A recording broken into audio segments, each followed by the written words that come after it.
On va aujourd'hui ensemble étudier l'importance de ce qu'on fait maintenant. Vous ne savez pas ce qui se passe au monde. Je viens de venir de Tel Aviv. Plein de femmes qui font Aprachat Chala la première fois de leur vie. Demain, des milliers et des milliers de gens qui font Kabbalat Shabbat à côté de la mer en Australie.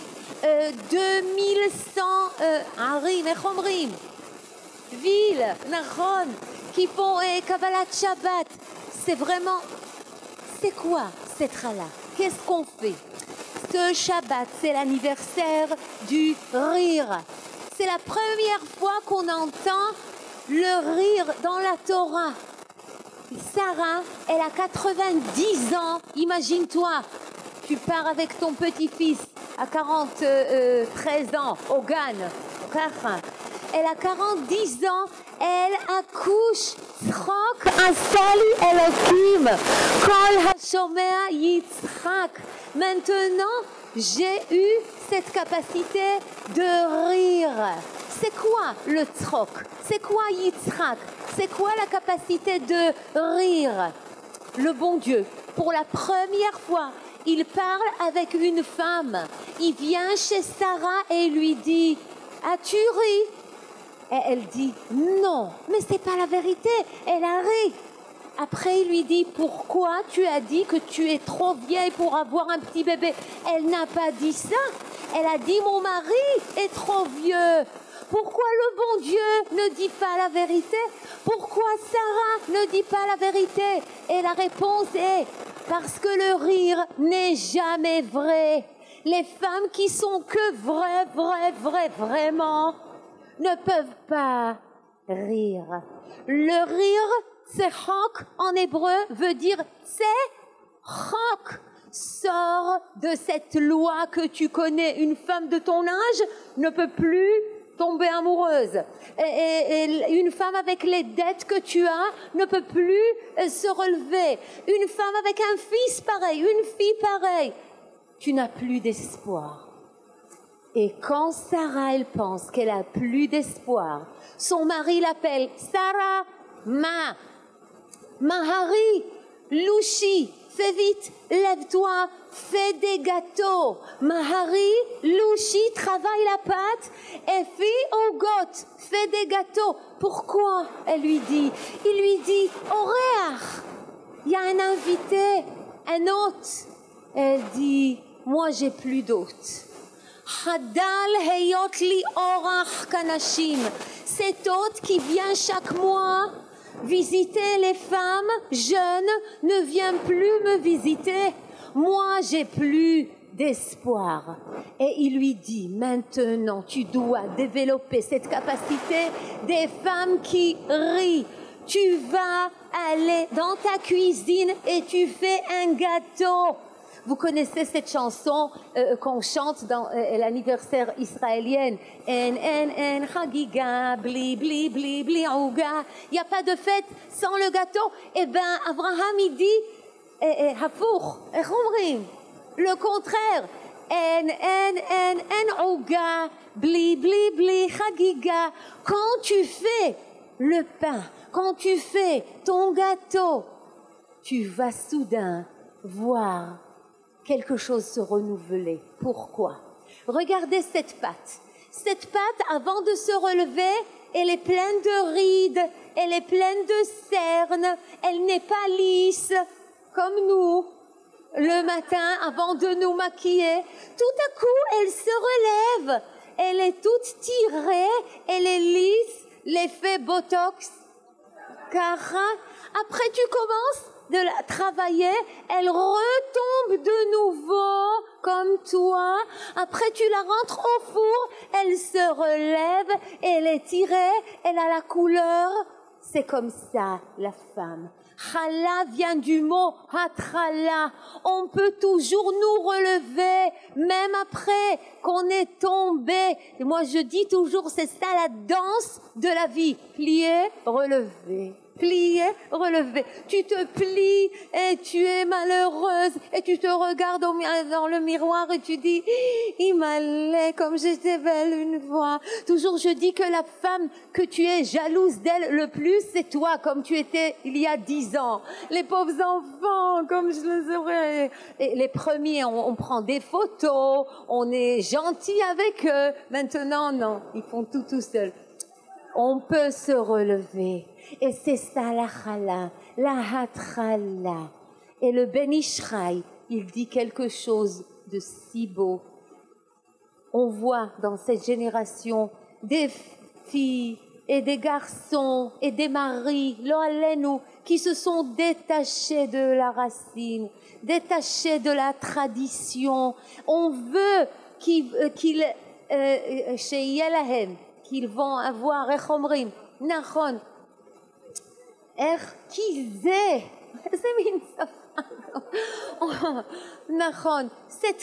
cette corde, on veut qu'ils aient, le kesher avec leurs racines, avec leur origine.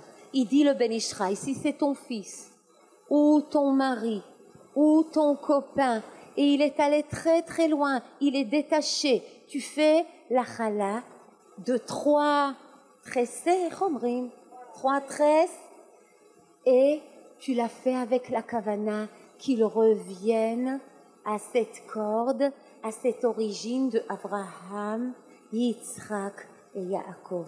Si c'est une fille qui est allée très loin, elle se sent détachée, tu fais ta chala de 4 tresses et tu fais la kavana de qu'elle retourne Bezrat Hashem à Sarah, Rivka, Rachel et Léa. Parce que tout peut se renouveler. La seconde kavana qu'on va faire maintenant ensemble, il dit le Ben Ishraï, si tu as des angoisses, si tu as peur, si tu as de mauvaises pensées, quand tu fais ça, Harei zo chala, tu dois avoir la kavana, l'intention de sortir les hafrish, d'éloigner de toi tous les angoisses. Angoisse et peur, en hébreu on dit chalchala. Quand je fais ça, j'éloigne de moi-même, de ma famille, de Am Israël, tous ces sentiments négatifs, toutes ces pensées négatives. Afrashat chala, j'ai plus peur. Quand tu fais la chala, tu rêves. La chala est rire. Pourquoi? Pourquoi c'est une blague? Parce qu'il n'y a vraiment pas le Kohen. Alors pourquoi tu fais la chala? La chala, on faisait pour prendre ce petit morceau de pâte et le donner au Kohen qui n'a pas quoi manger. Maintenant, si tu tapes chez ton voisin, Monsieur Kohen, est-ce que tu veux... Il n'y a plus de Kohen. Alors pourquoi tu fais ça? Pourquoi? Et Rabbi Nachman Breslev, il dit, on veut dire au bon Dieu, à ce moment, on veut lui dire, peut-être tu penses qu'on a oublié ta belle maison détruite. Peut-être tu penses qu'on a oublié qu'il y avait une fois les Kohanim, les Léviim. Non. Nous, on languit encore la Géoula. Nous, on espère. Nous, on a ce grand tséchok. C'est vrai, c'est pas réel. Mais de savoir rire, de savoir être optimiste, c'est de pouvoir penser au Beth Mikdash. Et tu fais cette chala et tu dis au bon Dieu, je rêve que ta maison se renouvelle. S'il te plaît, le bon Dieu, renouvelle ma maison, renouvelle ce garçon, renouvelle cette fille à moi, renouvelle ma santé, renouvelle ma parnassa. Chala, c'est à chala, à ce moment, dans tout le monde, plein de femmes font cette afrachat chala. On va la faire avec toutes les femmes du monde. Maintenant, mamash. Alors, Kadima. Moi, je fais la bracha et vous faites la afrasha. Vihi noam Adonai Elohenu alenu. Umaase yadenu konena alenu. Umaase yadenu konenehu. Baruch אתה, אדוני, אלוהינו מלך העולם, אשר קידשנו במצוותיו וציוונו להפריש חלה תרומה.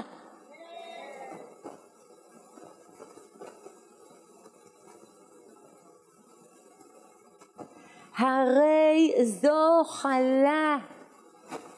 יהי רצון מלפניך אדוני אלוהינו ואלוהי אבותינו שיבנה בית המקדש במהרה בימינו ותן חלקנו בתורתך ושם נעבודך ביראה כי מעולם וכשנים קדמוניות וערבה לאדוני מנחת יהודה וירושלים כי מעולם וכשנים קדמוניות. יהי רצון מלפניך אדוני אלוהינו ואלוהי אבותינו שהמצווה של הפרשת חלה תחשב כאילו קיימתיה בכל פרטיה ודקדוקיה ותחשב הרמת החלה שאני מרימה כמו הקורבן שהוקרב על המזבח שנתקבל ברצון וכמו שלפנים הייתה החלה נתונה לכהן והייתה זו לכפרת עוונות כך תהיה לכפרה לעוונותיי ואז אהיה כאילו נולדתי מחדש נקייה מחטא ועוון ואוכל לקיים מצוות שבת קודש והימים הטובים עם בעלי וילדינו להיות ניזונים מקדושת הימים האלה ומהשפעתה של מצוות חלה יהיו ילדינו ניזונים תמיד מידיו של הקדוש ברוך הוא ברוב רחמיו וחסדיו וברוב אהבה ושתתקבל מצוות חלה כאילו נתתי מעשר וכשם שהנני מקיימת מצוות חלה בכל לב כך יתעוררו רחמיו של הקדוש ברוך הוא לשומרני מצער וממכאובים כל הימים אמן. Waouh, je veux vous donner maintenant, vous pouvez vous asseoir. Je veux vous donner des devoirs maintenant. Ce monde existe à cause des femmes. La pluie est là grâce aux femmes. Et la Gemara, elle raconte une histoire tellement touchante. Une fois, il n'y avait pas de pluie. Et les gens sont allés chez le petit-fils de Choni Hameagel, lui demander de prier pour avoir de la pluie. Mais il ne leur parle pas. Il s'appelle Rabbi Chilkia, Abba Chilkia. Ils vont chez Abba Chilkia, ils travaillent la terre et la terre est totalement sèche. Et les sages, ils viennent chez lui, les rabbins, ils lui disent Shalom Abba Chilkia, on veut te demander quelque chose. Il ne leur répond pas. Il est tellement triste, il voit sa terre toute sèche. Il va à la maison le soir et les rabbins, ils marchent derrière lui. Il ne leur parle pas un mot. Et tout à coup, il voit sa femme, la femme de Abba Chilkia, au milieu de la rue, toute belle, toute maquillée, avec son beau foulard, avec le bobo. Et ils comprennent pas, c'est pas Tsanoua. Qu'est-ce qu'elle fait là, au milieu de la rue, si belle et si habillée? Ils ne demandent pas, personne ne parle, ils vont à la maison. Ils arrivent à la maison et Abba Chilkia et sa belle femme, ils montent au toit, ils commencent à prier et tout à coup, on voit un petit nuage venir à la direction de la femme de Abba Chilkia. Et la pluie commence, et elle devient plus forte et tout le monde lui dit rentre à la maison, rentre. Elle dit non, non, je suis tellement heureuse de voir cette pluie. Il retourne à la maison et les rabbins lui demandent comment ça se fait que la pluie est venue de ta direction et pas de la direction de ton mari, le grand rabbin, le petit-fils de Choni Hameagel. Elle leur a dit vous êtes allés le voir ce matin, n'est-ce pas? Oui, disent les rabbins. Est-ce qu'il vous a répondu? Non. Est-ce qu'il vous a parlé? Non. Est-ce qu'il vous a regardé? Non. Vous savez, dit cette femme, combien de mois il ne me parle pas un mot. Il ne me répond pas. Il ne me regarde pas. Et je sais, c'est son rôle de venir chez moi et de me parler et de me rendre heureuse. Mais j'ai dit, si moi je ne fais pas ce premier pas, si moi je ne me fais pas belle pour lui, si moi je ne l'attends pas quand il est en route à la maison, le monde va mourir. Il n'y aura pas de pluie. Je dois aller et faire cette chose qui est tellement difficile. Et je me fais belle pour lui et je l'attends et je lui parle. C'est comme ça que la pluie vient au monde. Le rôle des femmes dans cette génération est tellement, tellement difficile. Chacune qui réussit vraiment de tenir sa maison, de tenir ses enfants. Maman, je suis une médaille. Bémet, c'est tellement, tellement difficile. On attend qu'il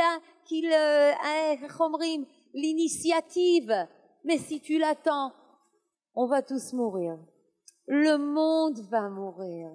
On veut avoir de la pluie. Et la pluie, c'est grâce à des femmes comme vous. Jeudi soir, venir ici, écouter des rabbins parler en hébreu sans rien comprendre.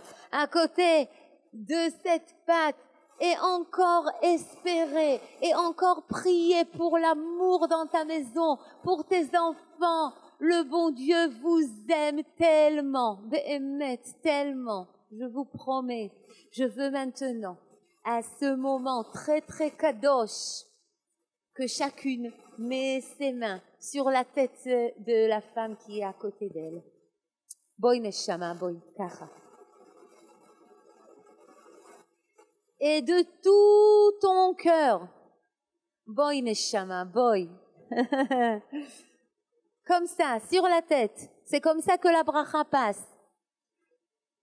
Et tu lui dis avec tout ton cœur, après moi, Yesimech Elohim, que Sarah, Rivka, Rachel Velea, Yevarechecha Adonai veYishmerecha, Yaer Adonai panav elecha vichuneka, Yisa Adonai panav elecha, Veyasem lecha shalom. Amen. Eze metukot. Yehi ratzon que toutes les femmes qui sont là ce soir, chacune qui a besoin de zivug pour elle, pour ses enfants, pour son mari. Zivug agun. Amen. Chacune qui attend un bébé, Bezrat Hashem, des jumeaux. Amen. Chacune qui attend la parnassa. Demain, ils vont vous faire le téléphone de Mifal Hapaïs, Zachrit. Mais le Mifal Hapaïs d'Amérique, pas d'Israël. Que chacune qui est chas vechalila malade, qu'elle guérisse Bezrat Hashem. Chacune qui veut maigrir, qu'elle devient maigre. Chacune qui veut grossir, qu'elle devient grosse. Geoula, Shlema, la prochaine fois qu'on se rencontre, ça sera Bezrat Hashem à Bet Amikdash, Ba'agala ou Vizman Kari Veimru. Merci et bonne nuit et bonne vie et Shabbat Shalom.